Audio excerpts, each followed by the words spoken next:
What's up, everyone? Welcome to the Truth Podcast. I'm your host, Hany Rambod, and I have a very special guest with me today. I normally say very special guest, and they're all special, but today we have a little extra special because we have in the new 212 Olympia bodybuilding champion, Derek Lunsford. Welcome, Derek. Thank you for having me. I appreciate it, man. It's a warm welcome. Yeah, you know, brother, it's been crazy because we literally met less than a year ago.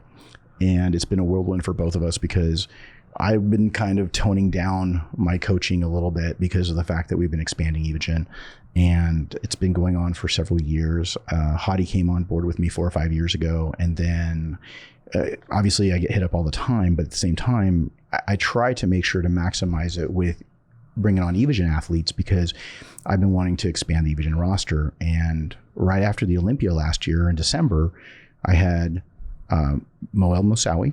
I had Sean Ray. I had a couple people come over to me and say, "Hey, we want you to talk to Derek." And I was literally like, "Derek who?" Because I'm like thinking, who's Derek? And they're like, from 212. I go, "Oh, Derek Lunsford." And he goes, "Yeah." And then you came over and we ended up starting to talk a little bit. And I think I've told the story a couple times, but I will say it again for anybody who hasn't watched any of the other podcasts or any interviews that I've done regarding this. But it was one of those things where it kind of was able to hit an apex of your sponsorship with your previous company was up. I said, "Give me a call. Let's talk about that. And we can also at the same time talk about coaching." And some people, when they found out that you were an Evogen athlete, they didn't know whether or not I was going to coach you or not because we bring on athletes all the time that I don't coach. But it was one of those things where it did become kind of a special project after we spoke a little bit. Yeah. I guess let's start from there just a little bit. Okay. I don't want to go too deep into it, but as deep as you want to get with the starting process, because you had done a great job with your previous coach. You guys had turned, I believe, pro together. Yep. You've done several Olympias together in the top 5. Yeah. But at the same time, I know that there was a little bit of a slip up and you went backwards. And again, I'm a person who doesn't like to harp on other people's coaching because at the end of the day, you guys accomplished a lot of really, really good things. Yeah. My biggest thing is just from there forward, I guess backstage, let's start with that. How did you feel last year? That was an interesting thing because I was definitely going to go to finals to watch the open bodybuilding that night. And it was getting really late. I was with my fiance and some friends and stuff. And we were actually going to be heading out to the gala dinner, which is always after the open finals. So we were headed that way. And I went to the restroom and I was thinking to myself, something is telling me go backstage, congratulate Ramy on his win for the 2020 Olympia, his first Olympia victory, and just go backstage and congratulate Ramy. And so I thought, man, my fiance might get upset. It's getting late. I know she's hungry. She wants to go to dinner, but that calling, I just went backstage and I did that. I congratulated Ramy and I was just back there talking to, a few different people. And that's when they said, I actually asked for some advice. I said, what should I do? And I already knew they were going to say, maybe you should seek other guidance. And I said, okay, who? And they said, Hany's back here if you want to talk to him. And I said, you kidding me? Of course I want to talk to Hany. And so then they led me to you, and we that's when we talked backstage. And you had 1,000 things going on too, because you had Hany and Phil competing both. So the fact that you took the time to talk to me for 10 minutes, whatever, you had a lot of things going on. And I think we hit it off right then in that 10, 15 minutes. And then we started messaging and calling weeks, the couple weeks after that. So I felt compelled to go backstage for whatever reason. I think it was just, I always talk about my spiritual faith. And I think it was like one of those God moments where it said, hey, go backstage. And I did. So when I did, we talked and we hit it off. And had I not done that, maybe it wouldn't have led to this. And like you said, my contract with my previous sponsor was up and you were looking for more athletes along with, I don't think you'd ever coached a 212 guy. You coached a 202, but no 212. So I think it was just like it was a perfect timing for both of us and everything that, you know, and I told you the story about how I very first met you at the Evogen booth, came up to you and I said, can you make me the next Mr. Olympia? You know, and it was a joke at the time. No. You said, I actually said, can you make me the next Phil Heath? That's right. And because he was the current Mr. Olympia at the time. And, you know, he's someone I had idolized in this sport. Sure. And you were like, well, you know, you see, we both laughed and you said, maybe I can make you the next J09J. And I was like, I said, well, either one. I admire both of them for many different reasons. But anyhow, yeah. So at the time it was 2016. When I very first met you at the Arnold Classic, the Evogen booth, and that drove me to want to get to where I'm at today, or last year, let's say, for whenever we did have that serious conversation about you coaching me and bringing me on to Evogen. So I don't know. I think it was just it is kind of a crazy story, right? Yeah. I think it's interesting, and it is because you weren't even pro yet, right? Okay, you weren't even pro yet. You're coming in as a fan. Absolutely, came to the Evogen booth, and it's one of those things where I see this more times than not. Those people that come out to the shows, support the shows, watch the shows. I'm not talking about just the people that are just watching from home, but the people that are actually wanting to compete. It's so important for you to be in that element. Yeah. To the trade shows, to the shows, to watch them, to get a good sense of what that is. Yeah. It's almost like smelling gasoline on pit lane. Like you have to go out there. Yeah. And one of the things that you did was, I remember you reminded me of that conversation. And obviously I meet a lot of people throughout the year and throughout the world. Especially before the pandemic, when we were, you know, one weekend we'd be in Romania, the next weekend we would be in Dubai, the week after that we'd be in India. I mean, we're traveling all around the world to all of these trade shows and whatnot. And you said the whole thing that I want to be that person. I want to be that next person, whether it's kind of figuratively or physically, like look like that person, or be able to get the title like a person in that situation. It's really, really important to visualize that. And I think that the takeaway here, if you're listening to this, whether you're on YouTube or you're on, you know, Spotify or Apple Podcast or wherever you listen to this program, it's really important for people to understand that you have to visualize what you want. I did it when I was a kid. When I was young, I would go when I barely had a driver's license and looked at cars and I visualized. And I think with you saying, hey, look, I want to look like Phil, or I want to look like Jay, or I want to do that. It's like that vision board is very real. Yes. And I advise everybody to do that.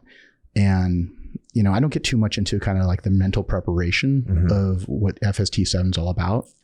Very seldom. The only people that really know about that, either intentionally or just through the sake of the working a program with me, understand that I'm very tough on my athletes. Right. And everyone wants to say, hey, you know, what's your success? Or, you know, how do you drive every ounce out of your athletes? And it's the meticulous details that we go through. And we could talk a little bit about that as we go on.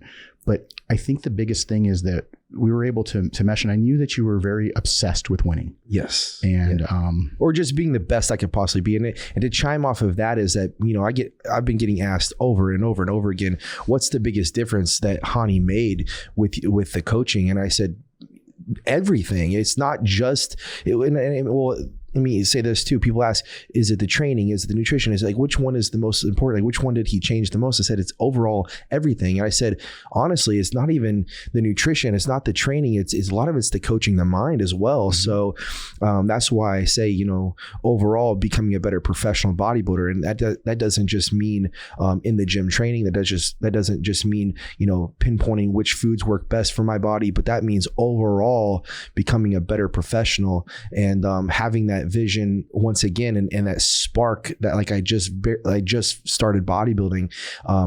That's how I feel now since we got together, is that I feel like this is just a brand new beginning. I've learned so much, whether it be in the gym training, whether it be the nutrition, the supplementation, or whether it be actually just that mindset of being the Mr. Olympia champion. And that's what I always wanted to learn and grow and be, is the best I can possibly be. And so I think, you know, this past year I've learned a lot in every aspect from you in that. So, well, I think that the biggest thing is the coachability. Yeah. You know, because everybody asks me, what's the biggest reason you pick one person over another? And it's a connection and it's a coachability. Yeah. And the ability to be able to be coachable makes it exponentially more useful in terms of the end result, or I should say, you're much more likely to be able to gain the absolute best version of yourself to get to that point. Because I look at it in a way where I go, if you have a person who has great genetics but is going to cheat on their diet, what's the point? We've all had that. If you coached anybody or anybody who's seen anybody and they go, wow, this person had that, or, they would cheat on their diet. They wouldn't do their cardio. They wouldn't do all those things. Then you have somebody who's got 75% of the genetics of somebody else like that. And I always use Branch Warren as a really good example, who has not the best genetics, but he more than made up for it with his passion and his ability to train hard and everything else. Whether you agree or disagree with how he trains, the bottom line is he was willing to put every last ounce of effort into it. And so when you have somebody who's passionate and who's coachable, those are the main attributes that I look for in a client. Those are the athletes that I'm looking for, because obviously you're already good. It's just a matter of trying to get great. Right. And a lot of people go, hey, have you ever worked with somebody all the way up? I worked with Seth Feroce back when he was an amateur, all the way up into, being a pro. I've worked with guys, who've been quote unquote gifted, like Phil Heath, who, for the last 15, 16 years with him, somebody like a Hany Chopin, who was a much smaller athlete, who's been able to do really well in the open class, and now with yourself. And I think that the biggest thing, the takeaway, is the fact that everybody wants to turn around and talk crazy shit about how much they're willing to do, and how much they're willing to sacrifice. But when it really comes down to it, many people don't have the coping mechanisms to be able to dissect and pick apart what is really lacking in their program, or when they're told that, to actually execute that, because they want to turn around and be able to justify an easier way.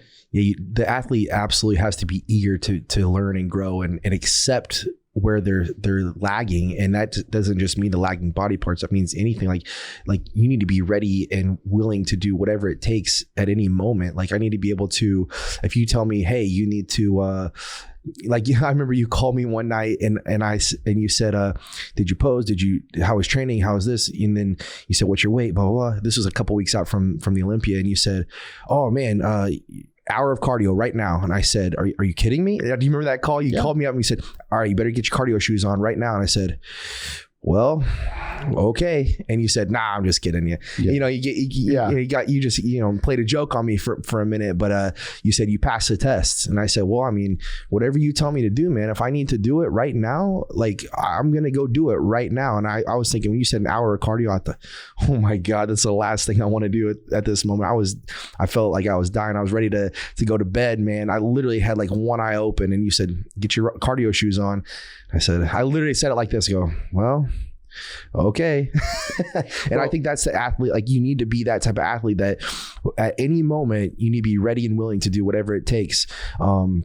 And I made up a post up on my Instagram story one day of like what I believe a good coach athlete relationship is, and that is the athlete portion of the relationship. And why I think we work so well is that you've gotten to learn me through and through. And again, it's not just about the body. You've gotten to learn me.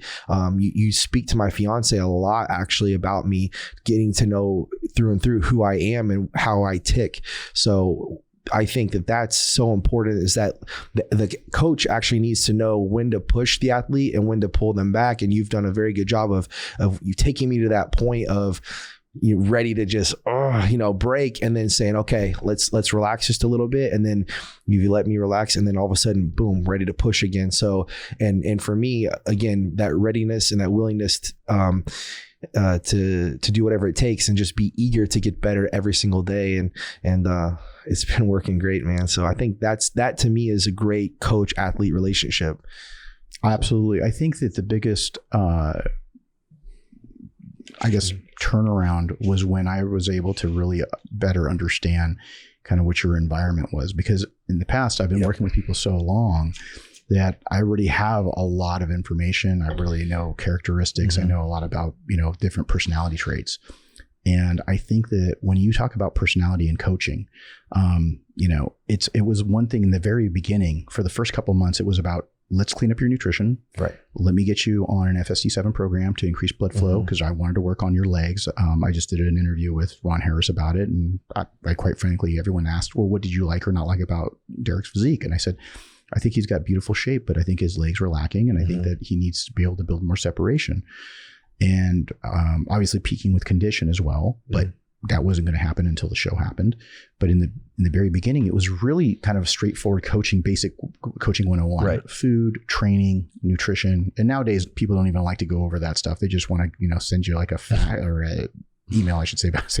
Yeah. But, send you a facts sheet of information. Or here's your food and you know how to train, go train. Yeah. There you go. Yeah. That's the thing. And it's, you can't assume that. I mean, I stopped assuming that a long time ago. Yeah. That's one of the reasons I created FST7 training many years ago, so that I can increase intensity and take my philosophies, build them, put them together, and then build them around a program that I can increase intensity of workouts for clients that are remote.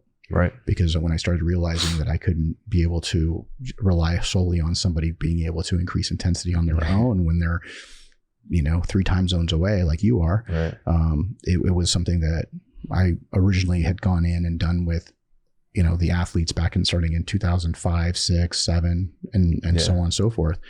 And taking those philosophies, putting them together and creating that program.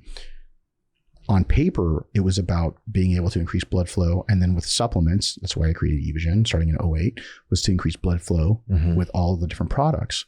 Then the food timing to help increase recovery and blood flow once again, because I'm all about blood flow. And also a bigger muscle is a stronger muscle. Those were the first 3 months with you. Yeah. Then it was really understanding when the intensity started coming off as we started getting closer to the show. I started realizing that you had a little different shift in your personality. Yeah.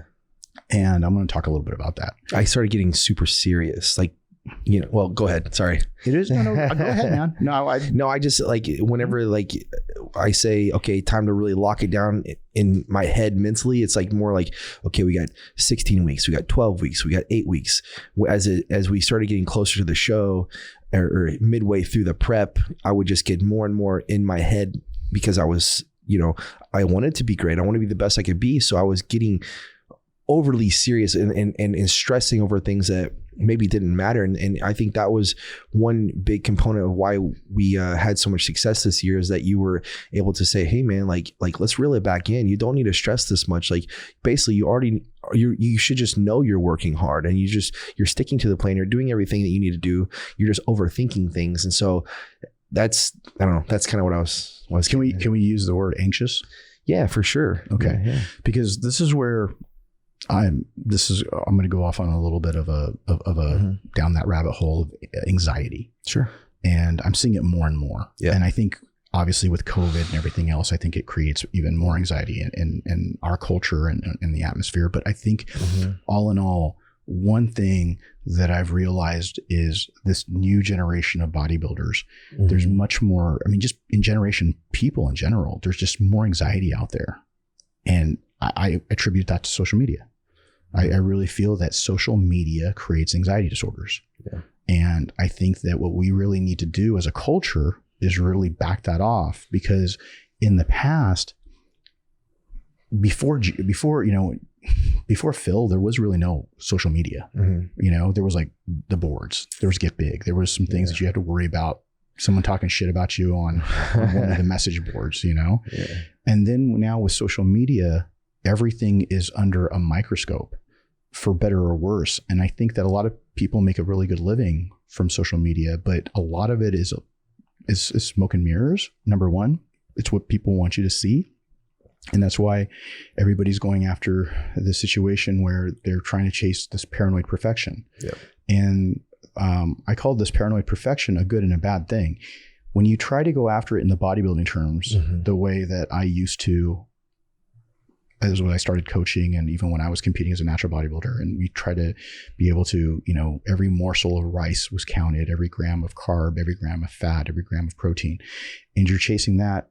That was one thing that nothing was ever good enough. We didn't get to enjoy taking off our clothes because it was always wearing the baggy bum type shirts or the California body wear or the there was a platinum wear, whatever it was, everything was covered up. And now it's become the opposite of that. It's kind of like, I'd be in gyms with you. And we were at gyms in Dallas. Yep. And where the GASP headquarters is. Yep. And Destination Dallas. Yeah. And people that were 19, 20 years old, there was just some abs. And these aren't big guys. These guys, I don't think they even compete.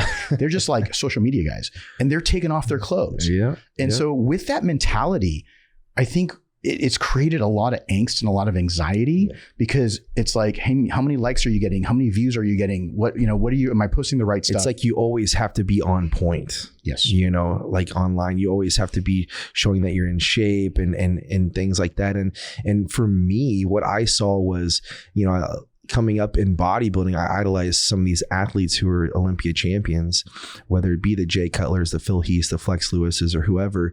And I almost did it to myself. It wasn't even really them that was creating this perfect social media presence. It was, I just viewed it as they have the perfect life. So then whenever I got to the Olympia level, I become an IFBB pro and an Olympian, I thought that I needed to put out all this perfection of my life and not show some of the struggles and some of the things that I went through. And just, I wanted people to see all the good qualities of my life and not share any of the things that might not make me look so good, whatever that might be. I just didn't want to share that with anyone because I cared as much of what people.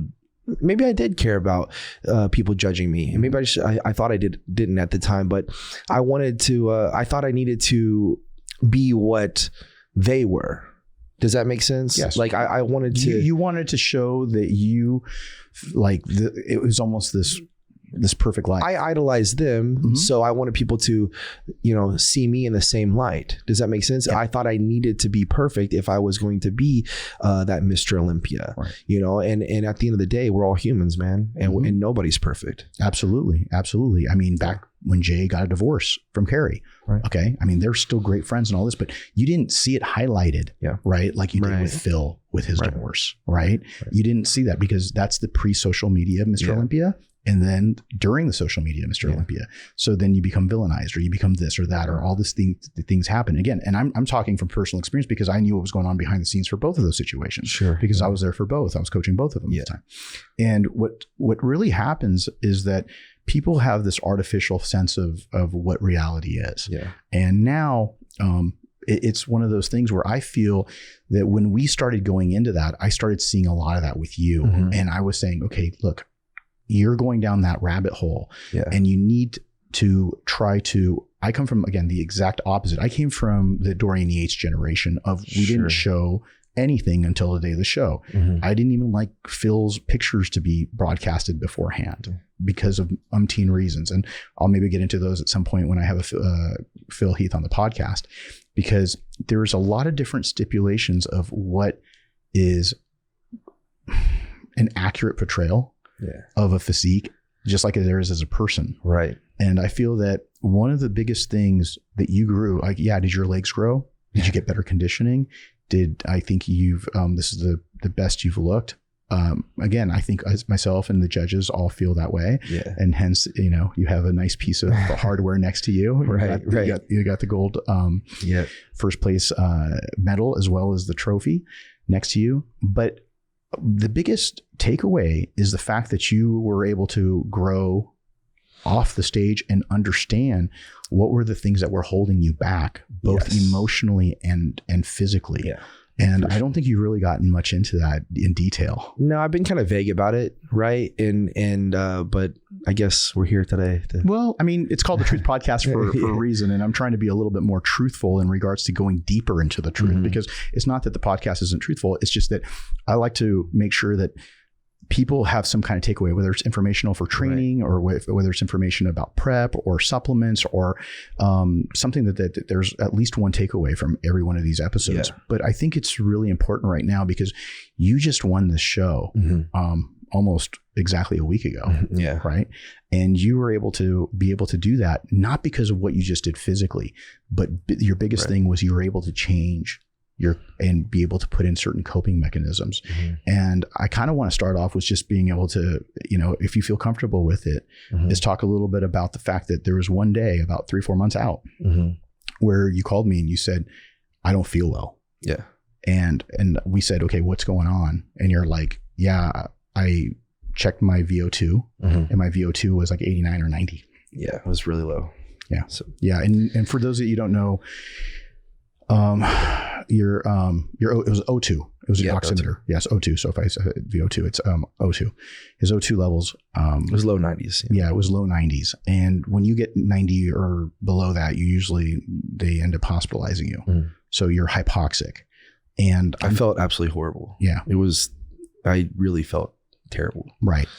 And your subs were the lowest they've ever been. Yeah. We're going through all the checkpoints and none of the ones that we normally go through, I normally go through, were making sense. So I said to you, what else are you doing that could be detrimental to this prep right now that is causing you to feel fatigue? It feels, nausea and all of these things. So just so all the viewers know, this is a big step for me to even talk about. Like, this is another struggle that I've went through that now I'm breaking barriers as of we speak. So for me to go out here and publicly say this is huge for me, but it's going to be a huge weight lifted off my shoulders, just like how freeing this prep was by just being myself, So yeah, so a couple years ago, I was introduced to, nicotine as a substitute for caffeine, or that's what I was told.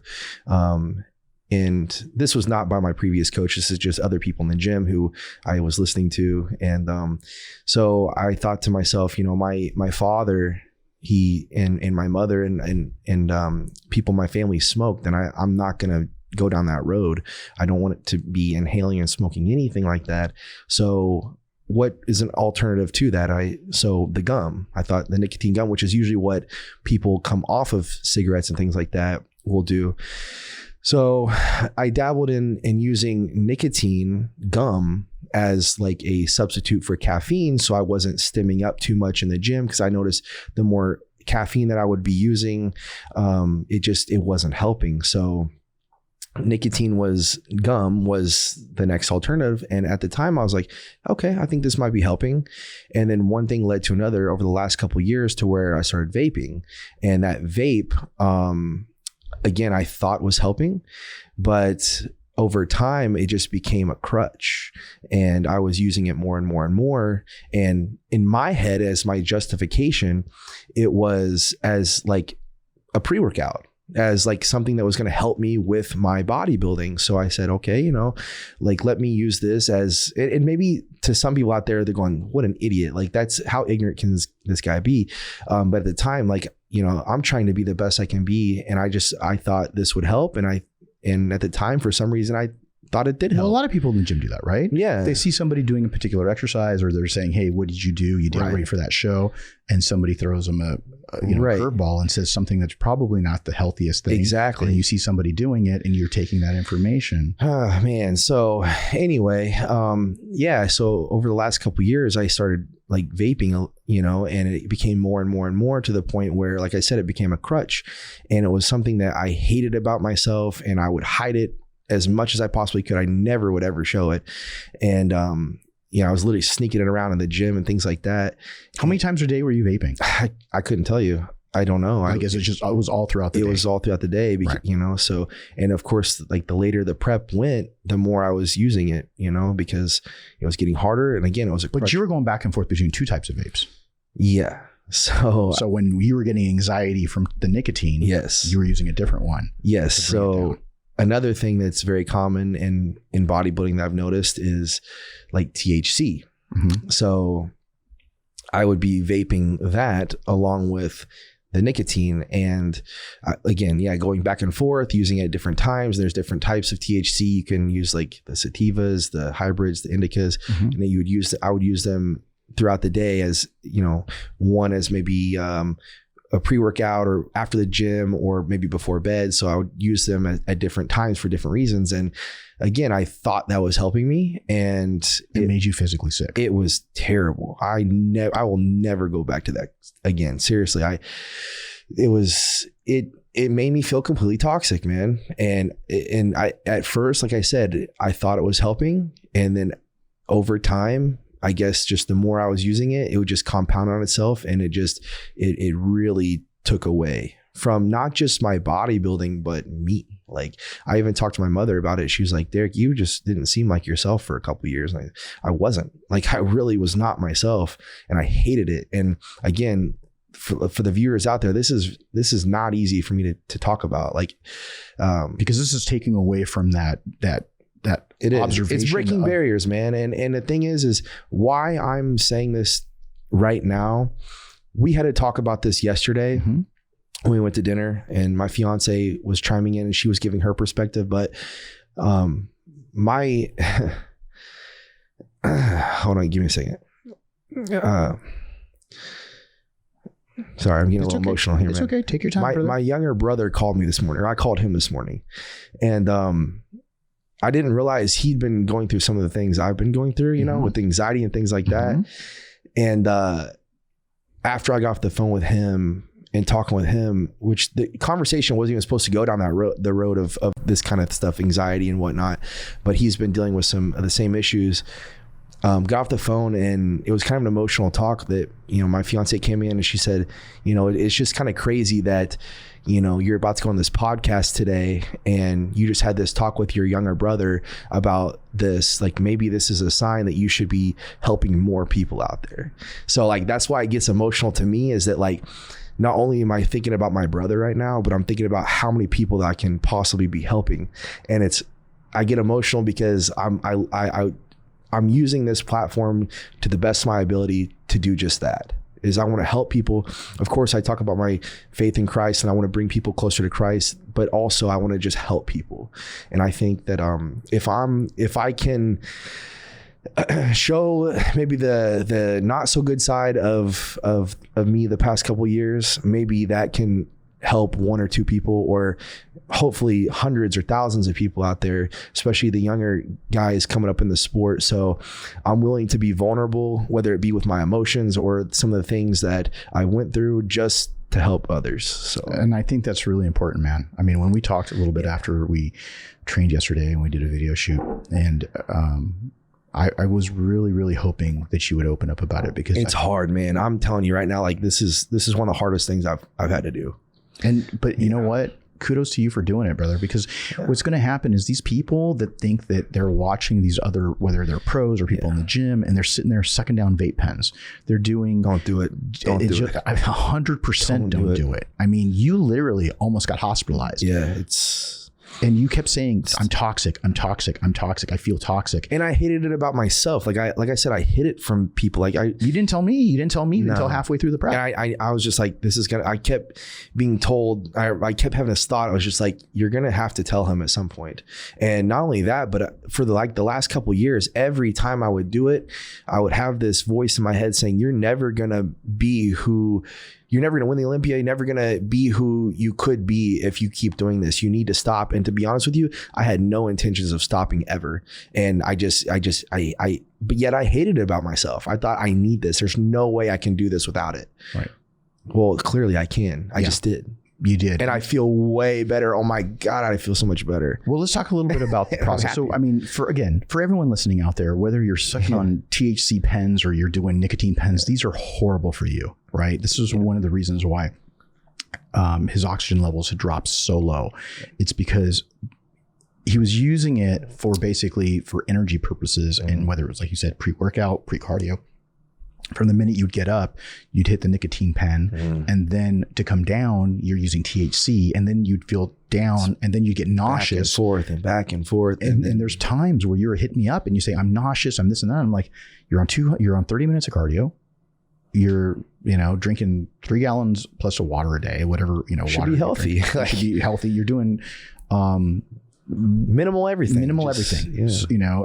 Anything like that. Even on the supplement side, you'd cut back by how much? third, just a third of what you were doing, half, third, whatever of what you were doing in the past. And at the end of the day, again, the macros were like I said, 250 was your low day, you know, of carbs. Yeah. And I'm sitting here going, this does not make sense. And so then when you said it, it was like, okay, thank you for finally coming. Cause again, I'm trying to figure out what's going on with you. Right. I'm like, what could it be? You know? And for those of you at home that are struggling with this, it really makes a difference. Not only if you're, let's just say you're not competing, you say, well, I'm not competing. I don't want to be Mr. Olympia. Yeah. I just want to turn around and, you know, suck on the vape pen and come up with an excuse for it. At the end of the day, what you're doing is you're putting a chemical in your body that is not performance enhancing. So if someone's telling you that, it's not true. Yeah. It's not true. I'm sorry. If someone wants to go out there and argue with me about it, I'm willing to go head to head with them. But, you know, especially because of the vape pens being so, accessible, where you can, like you said, you can hide it. You're sitting there, you know, puffing on it throughout the hour, throughout the day. And if I would have listened to this podcast a year ago, I'd have been like, nah, they don't know. They're just saying that. Like they don't know what they're talking about. Like this is helping me. Right. And at the same time, it's just destroying you. But then like I said, and again, like I made the excuse. I'm like, there's just no way I can handle this at this point without you. I mean, this is helping me. I need this. There's no way I can do it without it.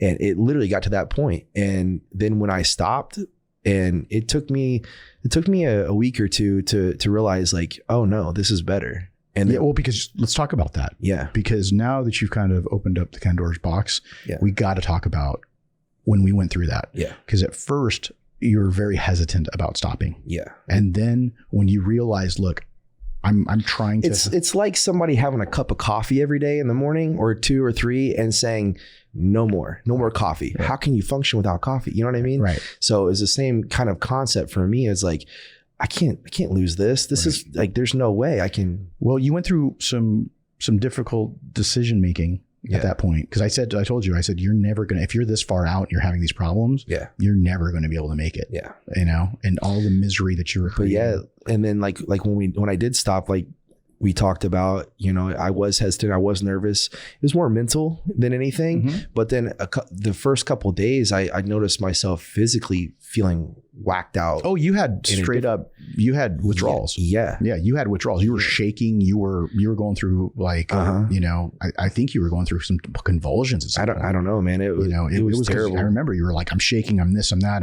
You had some really, really, you know, pretty bad episodes for the first couple of days. Yeah.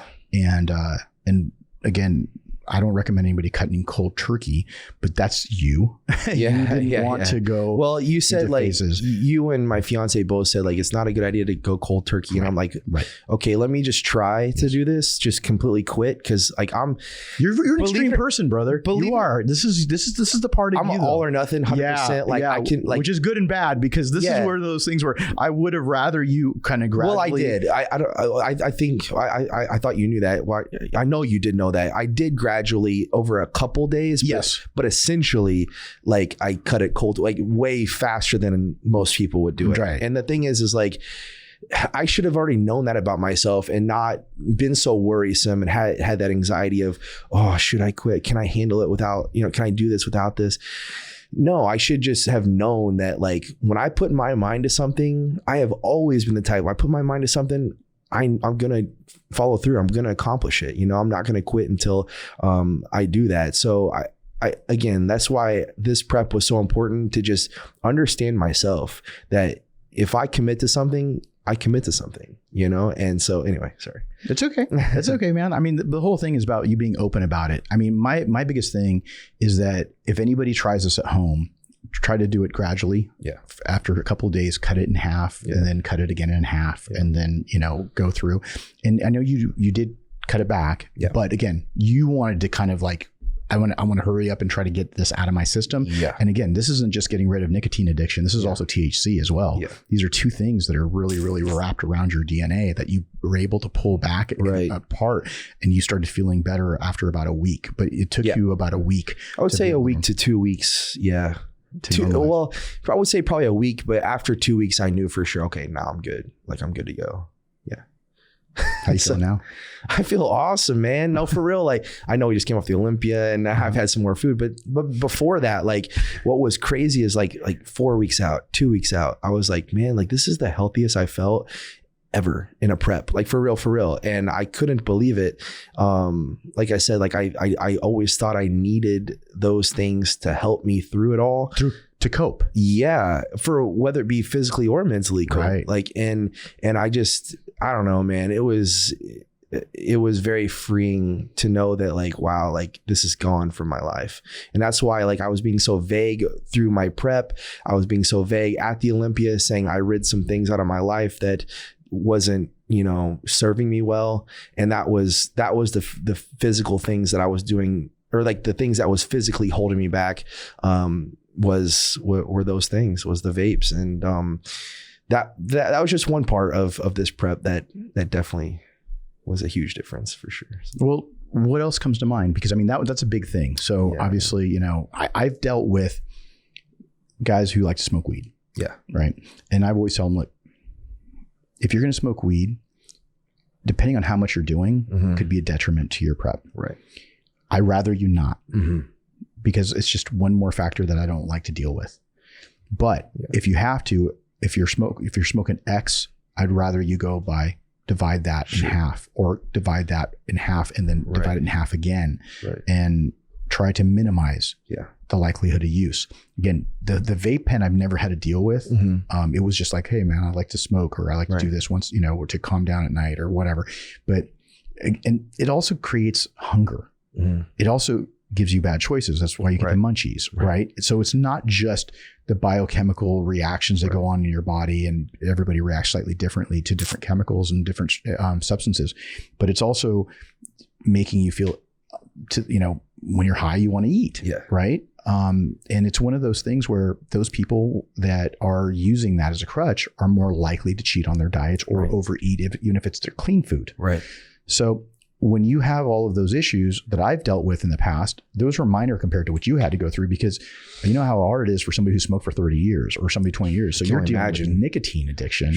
It's that on top of that. And then it's in a vape situation where you're doing it every hour. Yeah. It was really, really tough. So I got to give you accolades, man. I got to give you props for going through and actually being able to kick that habit. And knock that habit, because a lot of people, many years, are not able to do that. But I think that ultimately you were able to replace something with a pseudo coping mechanism with actually being able to understand that, hey, look, I don't need this, and I'm going to be able to overcome this and be able to have that mental toughness to be able to do that. Like I said, I'll be honest with you, like, it's actually like 100 times, maybe 1,000 times harder to speak on this publicly than it was to actually quit doing it. I'll be honest. So well, you're doing it. But yeah, like, I want one more thing too is, and we may go into this, but that's why I talk so much about the mind, body, and the spirit. It's so important that we're in tune with all of those things, that if you're doing something that's physically harming you, then you're not going to be mentally right. And if you're doing something that causes you mental stress and harm, you're not going to be physically right. So I think the mental and physical really go hand in hand, and they can feed off each other. And if it's a positive thing, then it's going to be they're going to feed positively off each other. If it's a negative thing, then it's going to feed negatively. So it's just like a snowball effect. Do you think it's helped all the aspects of your life? Oh, that's what I was trying to get to, was that mind, body, and spirit, I feel so much better. And then when you're not mentally right, I feel like you can't be spiritually right either. And so that's the most important thing to me, is that, I'm walking the walk with Christ, and that he's using me. And again, that's why I'm talking about this, is that he's able to use me to help others, bring others closer to him. And then also, just being happier and more fulfilled and joyful in my life. And then being physically healthy, that's also, that's huge, man. So all of those are so important that they go hand in hand. You can't be physically right if you're not mentally right. You can be mentally right if you're not physically right. And how are you supposed to be spiritually right if you're not mentally and physically right? Does that make sense? Yeah. So absolutely, man. Absolutely. And I think that's the thing where I feel like going back on the mental toughness and being able to understand how to deal with coping.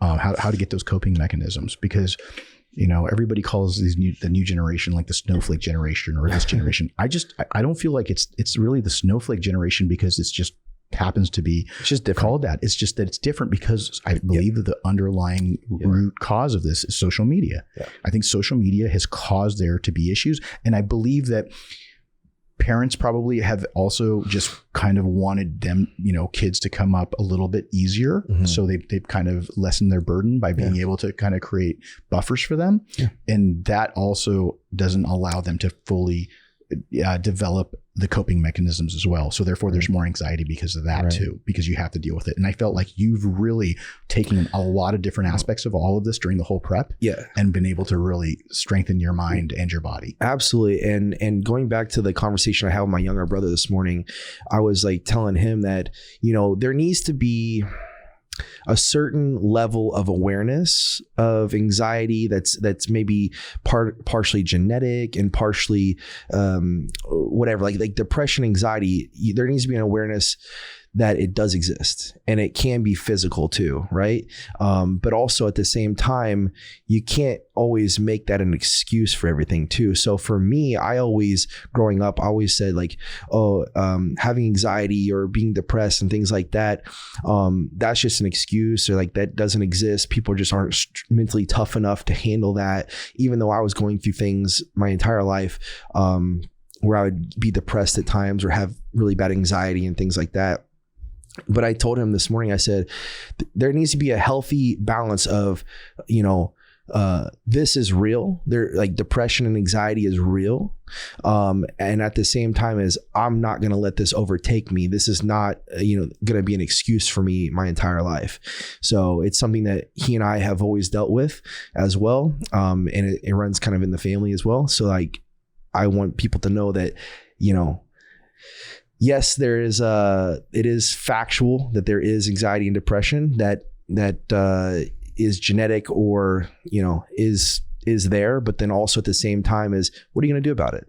And I've been the type of person where, normally I would say it's just an excuse. So what did you tell him? What did you tell him at the end? What was your advice? I think, to your brother? I told him, I said, if you can, seek some guidance, whether it be a therapist or something like that. But also for me, having the right people in your life is the most important.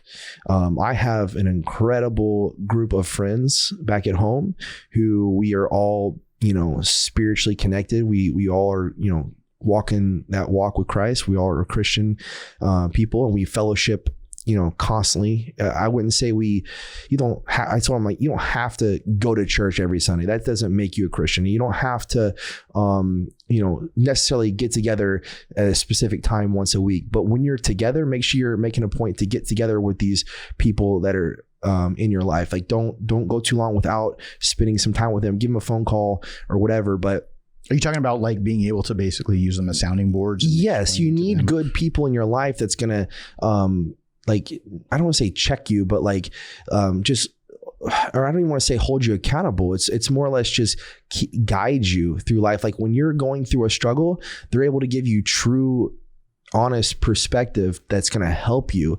They're not there to just be like, oh, that's cool, let's go out this weekend. Like, nah, man, like those people are out there and that maybe not good for your life. The people that are like, well, you're going through this, like, I'm going to give you real perspective and guidance, like, because I love you, and it might not be what you want to hear, but this is you need to be around like-minded people, is what I'm saying. Like people that, or what you want is basically not to be in an echo chamber either. Yeah, because there's a lot of that, and I think that's what a lot of people do. They surround themselves around people, whether you're a competitor or whether it's just in life. And this is really becoming a major problem because people want to surround themselves into like-minded people to the point where they want to hear what their thought, basically, right, the same thought process and mechanisms of action are. So, whether it's you're a Republican or you're a Democrat, or, the politics is a really big example of that.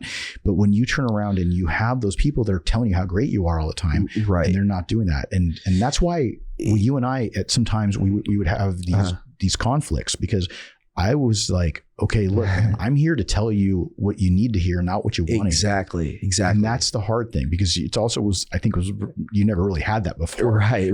No, but so yeah, I'm glad you said that, because having someone that's just your hype man, that's not what I'm talking about. Right. Like having a hype man, no. I'm talking about someone that like is going to tell you what you need to hear for your best interest. You know, for what's going to help you. And you got to trust that person enough to take their and you take in consideration their suggestions or whatever they're saying. And you need to be able to reciprocate that too as well, for them if they need you to. 100%. 100%. And that's about balance, because you're not, whether it's a relationship, which honestly you and your fiance have got this amazing balance out, and everybody in this industry knows that you got to have a really good backbone, whether it's your family members, a wife, a girlfriend, a boyfriend, whatever it is that's in your life. That makes things much easier, and it makes you much more enduring long-term in this industry. Like you have the endurance to be able to continue to execute at a high level when you have a really good backbone. There is no way I would be where I'm at without her. Let me tell you, 11 years strong, and I'm very. When are you getting married, brother? In March. It's you have a date yet? In March 12th. There you go. Yeah, there you go. Congratulations. Yeah, she has until then to back out.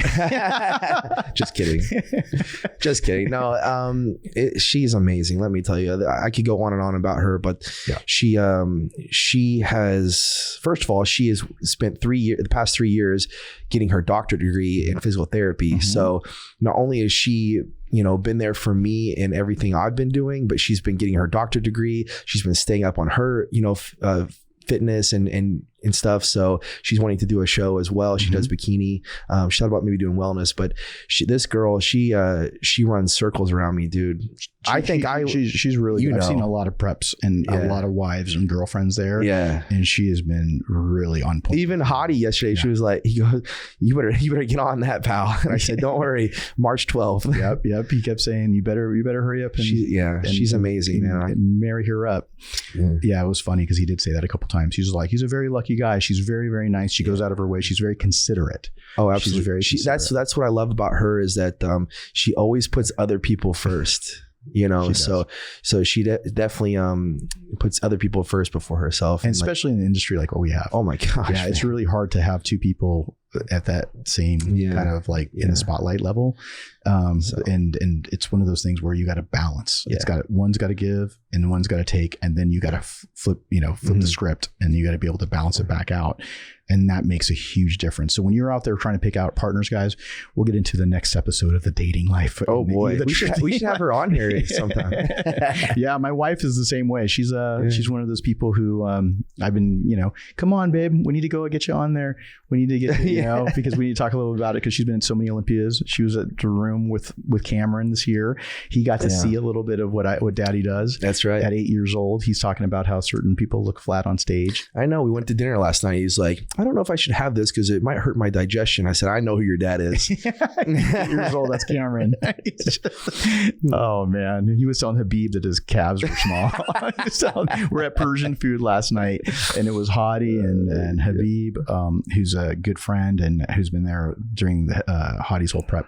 And we were Derek, his fiance, Farron is my wife, and my son Cameron. And it was it was the first time you guys had Persian food. It was delicious too. Are we going there tonight again? You know what Hany wants to. He goes there every day. He goes there every day. But it's one of those things that we definitely can. It's we have so many different dishes and everything else, and it's get big food. So if you've never had Persian food, you need to try it. Let me tell you, seriously. Well, we've taken Jay, Phil, Andre, we got all the athletes that were doing Persian food, and now it's becoming a thing. You can just go stop by any Persian restaurant, let them know Hany Rambod sent you, and it's bodybuilder friendly. It is, definitely. And it's gluten free. So they're like 98% of it, besides the bread that they serve in the very beginning, and there's ash, which is a stew that's got some noodles in it. Yeah, those are the only dishes that have gluten in them. So pretty much all the stews, the kebabs, the rice, all that stuff is all gluten free. So it's easy for me. Yeah, I love it. And I got to be careful because then I start blowing up, especially if I haven't been training. So it's at least I'm doing my cardio and training. That's very good. That's very good. And I'll be back at it this week after Hany leaves. Yeah. But for now, you guys are here, and it's great because we're going to go get a training session in together. Okay. Yeah, cool. And it's been really good, man. It's like I said, I feel that your anxiety level is so much lower. Yeah, and I don't think it's just because of the show. I think part of it is the show's over. It's much easier to have less anxiety and less angst. But I also feel that because you're sharing this stuff, man, I think it's a form of therapy.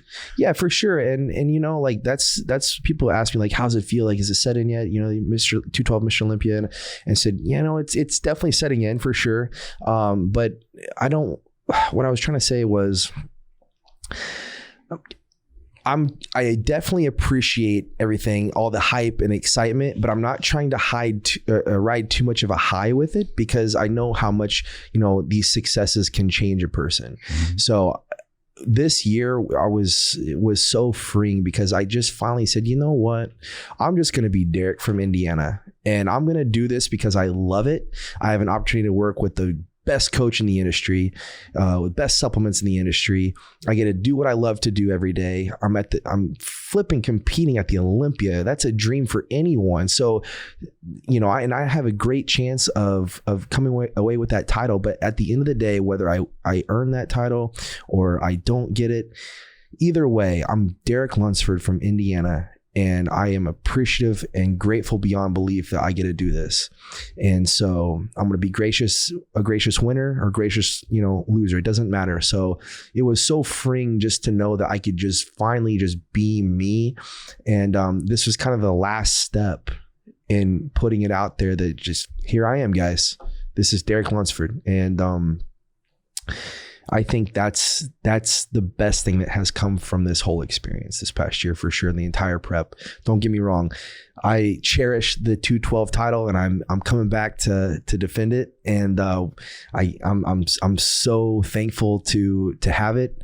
But I don't want to be anyone else but myself. That's awesome, man. And I think you're just, you know, you're evolving so much. And it's just great to see.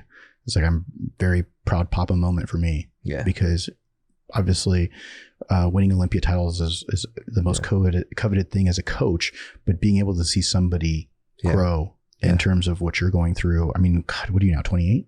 28. Yeah. Yeah. You turned 28 a couple months ago. Mm-hmm. And it's one of those things where you're like being able to say, I'm settling down. I just bought a house. I did this. I'm doing all these things that you're doing. I'm just grateful, man. Like even me and my fiance, we were just talking, Jelson and I were talking last night. It's just like, it's almost like we still can't wrap our head around the life that we're living, you know, because where we come from, this just doesn't happen. You're kind of just supposed to get a job and that's it, you know? And, it's really crazy that it really doesn't matter where you come from. You know, if you do, like you said in the beginning, if you believe in yourself and you put the work in and you have the proper guidance, you know, and you just stick it out, man, you can be anything you want to be and your dreams really can come true. But you have to believe and you have to put the work in.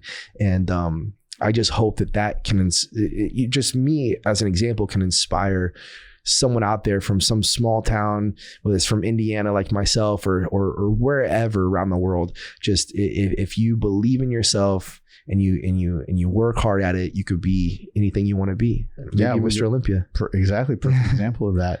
I'm going to answer a couple of questions here because we got some questions and I want to make sure that we hit some of these. Some people are asking, are you going to come back for the Olympia next year in 212? Well, that's what we talked about, right? Absolutely. Absolutely. So yeah. So obviously I can help answer some of these questions because we've been talking about it. We talked a little bit about it beforehand, but I did put the brakes on. You're like, hey, what are we doing next? Well, should we try to qualify? What's going on? And when I just said that, I was like, I'm coming back to defend. I was like, oh, maybe I shouldn't have said that. No, you should. I think there's definitely room for improvement in the category. You hit 211.5. Yep. And I think that there's some things that we could change that we can make you with a little additional time because we have a whole year now, maybe even 14 months because rumor has it it's going to get pushed back to December. And obviously now you're qualified for life. Yep. That's the other thing. Wow. It's like, Feels good. Yeah. It's qualified for life. Now that you win the Olympia title, you're qualified for life. And so what happens is now we get to have a little extra time to keep working. And some people were asking questions. What, Hany, do you see in regards to Derek's physique that you still want to improve upon? And one of the things that I really want to work on is trying to build more separation through your chest. Yes. You know, I think there was a point where I could have brought you down lower and brought in more separation in your chest, but I think we would have lost fullness in your back and your legs. So therefore I was balancing out the look with being able to maximize the fullness and the dryness without giving up body parts. And lots of times when I'm working with athletes, I have to say, hey, look, I can get their glutes a little bit tighter or their back a little tighter or their chest a little tighter. But if I'm going to start losing legs or if I'm going to start doing, losing certain body parts, is it going to be worth it? Right. And that's where I turned around and said no to you. Yep. Like, when I was going through it, I said, like, this is where I'm going to draw the line because you're absolutely shredded in the glutes and hamstrings. Quads are all diced up. And I know that we could have went a little bit more to get the chest, but then by then I think it would have been a detriment to your physique. Even though I would like to see more separation through your upper body. But that's why some of the guys are now calling you JVJ. Right? JVJ. I don't know. 09 JVJ. They're like, like when they say JV, they mean the 212. The 09, and that was your version of 09. It was just funny because you said that earlier. I want to be either a J or a Phil. So I think that was your rendition of that. So I would like to see some more separation through your upper body. And dialing in even deeper separation in your stronger body parts like your back, and I think that's going to be built through some flexibility and then some continued FSC7 training and some different things that I'm going to have you implement going forward. So I think, it says also, what's the plans in this off season? Well, I think that pretty much sums it up. If you can work on the separation, which what we're going to focus on and creating more of a 3D look, you don't necessarily have to have a huge weight improvement to get a different look. Right. So that's that really hones it in. Talking about refinement here. That's right. The refinement is a great word. How do you feel now? I mean, right now, did you check what your weight is? Yeah. So my highest weight in the day has been close to 230, but in the morning it's been more like 225. So that's good. Yeah. And we want to keep you there and we're trying to keep you healthy. We're trying to maintain, everything. And then in the next month or so, you're going to go get blood work and do everything that you normally would be doing to be able to maintain a long, illustrious bodybuilding career while staying as healthy as possible. Yeah. And, but overall I feel good. That's the thing. Like that's what we were talking yesterday. You're like, I'm not super worried about your weight right now. You don't want to get too high, obviously, but as long as I'm healthy and feel good and that's, I'm sticking to the cardio, I'm sticking to the training, I'm just, obviously you can tell like feeling good and happy. So yeah. And just no nervous eating. We want to stay away from that. Kevin English used to do that. When I was working with Kevin English, he wouldn't go off the deep end and have 1 or 2 candy bars. He would have like 14. So that's why I just don't have one. Because if I have one, they're all gone. Yeah. Wrappers everywhere. And Halloween's coming up. So so for those of you that are asking what we're doing next, we're going to basically just work on this off season. There's not going to be any other shows till the Olympia next year. If there's any change to that, obviously we'll let everybody know.